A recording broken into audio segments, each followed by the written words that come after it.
حضرت ابو بردہ رحمۃ اللہ تعالیٰ علیہ فرماتے ہیں کہ جب حضرت ابو موسیٰ رحمۃ اللہ تعالیٰ علیہ کی وفات کا وقت قریب آیا تو انہوں نے اپنے بیٹوں کو بلا کر فرمایا کہ آج میں تمہیں صاحب الرغیف یعنی روٹی والے کا قصہ سناتا ہوں۔ اور پھر آپ نے فرمایا کہ ایک شہر میں ایک شخص اپنی جھوپڑی میں عبادت کیا کرتا تھا، وہ لوگوں سے الگ تھلگ ہمیشہ اپنی جھوپڑی میں رہا کرتا تھا، 70 سال تک وہ اپنی اسی جھوپڑی میں رہا اور عبادت کرتا رہا۔ ان 70 سالوں میں کبھی وہ اپنی جھوپڑی سے باہر نہ آیا۔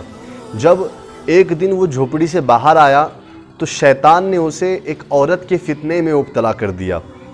اس عابد نے اس عورت کے ساتھ تقریباً 7 دن یا 7 رات برابر بتائے، اور 7 دن کے بعد جب اس کے نگاہوں سے غفلت کا پردہ ہٹا تو وہ اپنے اس کام پر بہت زیادہ شرمندہ ہوا اور اسے اپنے اس کام پر بہت شرمندگی محسوس ہوئی۔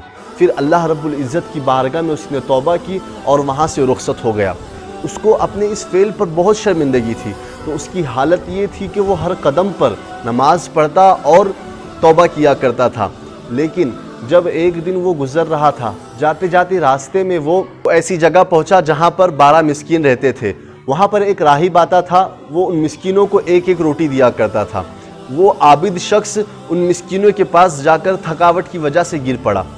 جب تھوڑی دیر کے بعد وہ راہب وہاں پر آیا اور اس نے مسکینوں کو روٹی بانٹنا شروع کی تو اس نے عابد کو بھی مسکین سمجھ کر ایک روٹی دے دی۔ جب روٹیاں ساری ختم ہو گئی تو ان 12 مسکینوں میں سے ایک مسکین کو روٹی نہیں ملی۔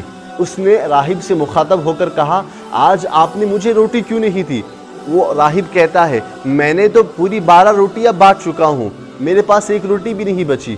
تو وہ مسکین راہب سے کہتا ہے، لیکن مجھے روٹی نہیں ملی۔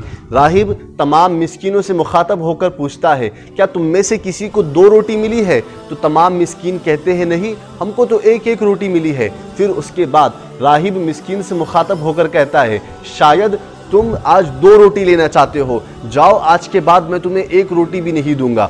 یہ سن کر عابد شخص کو بڑی پریشانی ہوئی۔ اس نے اپنی روٹی بھی اس مسکین کو دے دی اور اسی بھوک کی حالت میں اس کا انتقال ہو گیا۔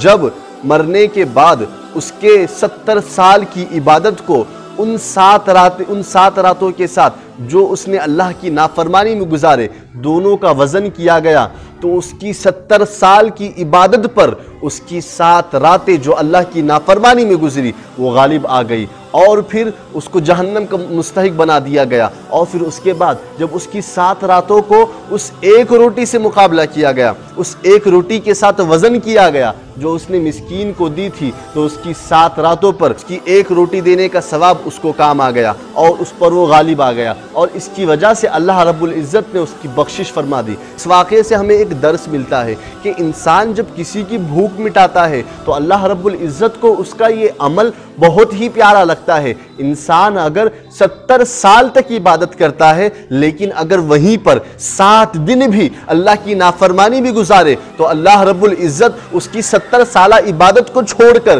اس کی 7 دن کے گناہوں پر اللہ پکڑ فرما سکتا ہے۔ لیکن اگر وہیں پر انسان نے اپنے زندگی میں کبھی کسی غریب کی مدد کی ہو، کسی مسکین کا پیٹ بھرا ہو، کسی بھوکے کی دعائیں لی ہو تو اللہ رب العزت اس کی دعاؤں کی برکت سے اس کے گناہوں کی مغفرت کر دیتا ہے اور جنت کا مزدہ عطا فرما دیتا ہے۔ تو ہمیں چاہیے کہ ہم زیادہ سے زیادہ اس بات کی کوشش کریں کہ ہم لوگوں کی مدد کریں، غریبوں کی مدد کریں، بھوکوں کی بھوک مٹائے، پیاسوں کی پیاس بجھائے۔ یہ اللہ رب العزت کے نزدیک بہت ہی پیارا عمل ہے۔ یہ بڑا چھوٹا سا عمل لگتا ہے لیکن اللہ کی بارگاہ میں ان اعمال کی بڑی قدر و قیمت ہے۔